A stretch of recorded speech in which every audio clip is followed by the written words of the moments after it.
My next pin is from Disney's Dance of the Magic Days, which is a parade that I participated in. I danced at Disney, guys. It's something that I did. So these first top pins are very new. I got them in my last trip with Marley. This one is Mulan. I hadn't ever seen a good pin of Mulan. There's like a tiny pin that stands upright and it's just her and you can't see her face. It's kind of there because without a face she'd look real weird, but I hadn't seen a really good pin of her and this was the best pin that I found. And I decided to get it because Mulan is an icon and I love her and I love that she fights people and has her own sense of honor despite what society tells her. And then we have Pocahontas, which is a matching pin. They have little tassel things on it, has her name on it. Again, I hadn't seen any good pins of Pocahontas. Now there are a few, but there weren't a lot prior to me finding these ones. Like you could find the other princesses a whole lot easier. Well, I'm not sure Mulan counts as a princess, but I really like Mulan because she thinks for herself and she defends her own stance and she runs with the colors of the wind. So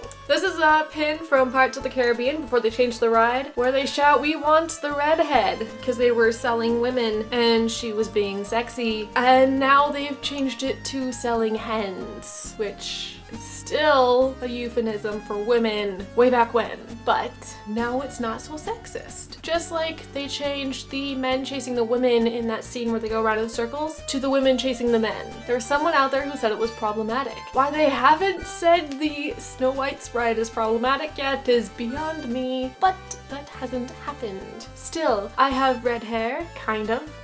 And I liked the pin. I thought it was funny. Next we have this little sketch of Nemo. I'm not sure where I got it or why I still have it. I think it's cute and I think I'm gonna keep it. It's just a picture of Nemo being drawn, as one does. One of my favorite rides is the Winnie the Pooh ride because I think it's really cute and go through a blustery day and then you see the heffalumps and woozles and then it's a birthday party. Of all of the little story rides, it's the least problematic. The next one being the Peter Pan one, if you ignore the death of the children / the kidnapping of the children. Who knows what actually happened to the children? Either way, they were gone and then they were potentially returned. That in itself is problematic, but that is the storyline and not the ride's fault. Unlike Pinocchio, Snow White, and Mr. Toad. Anyways, I really like Pooh Bear and that ride, and I think this pin is super cute. It says the many adventures of Winnie the Pooh. It's got Pooh, Piglet, Tigger, Eeyore, and some little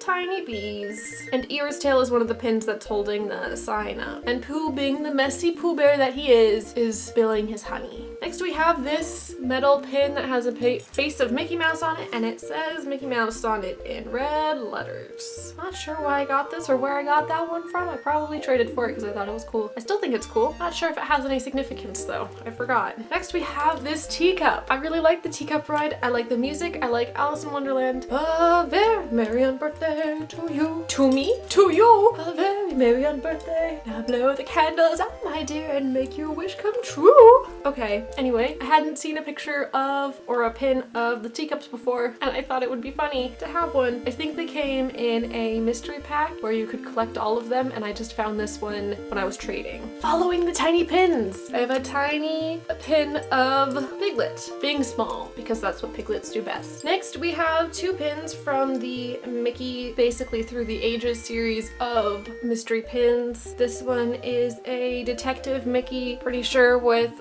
Pluto. I think he's painting actually, because Pluto has like a little paintbrush in his mouth, and Mickey's asking for money. Then we have this one where he reminds me of what Gene Kelly and Fred Astaire wore with Minnie, and they're also painting and drawing. I wonder what this series was. This is a 1941 based pin, and this one is a 1939 based pin. So we've got Mickey with Pluto being 1939 and Mickey with Minnie being 1941. It's just the design of Mickey and it blows the time. Disney Dance the Magic pin. That is when I did the parade in 2012. So I was 14. Next we have, I think it's a 1920s style depiction of Minnie Mouse where she's in a flapper dress and she has the little curl and she's super thin and she's being sassy.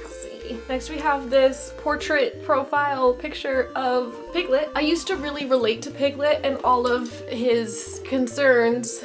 I thought it was really relatable, and then I reached high school, it was like years more relatable. And now that I'm in halfway college-ish, maybe kind of, I think all of them are super relatable, but Pooh Bear definitely speaks to me. And so does Owl, just a little bit. And then we have Mr. Boogeyman, which until I find another pin that is a better representation of Boogeyman, which probably wouldn't happen until the holidays when they do the Haunted Mansion, like Nightmare Before Christmas, there's probably not gonna be any pins for the Boogeyman, but I love him and he's there. And then we're back to Pocahontas. So that's this lanyard done.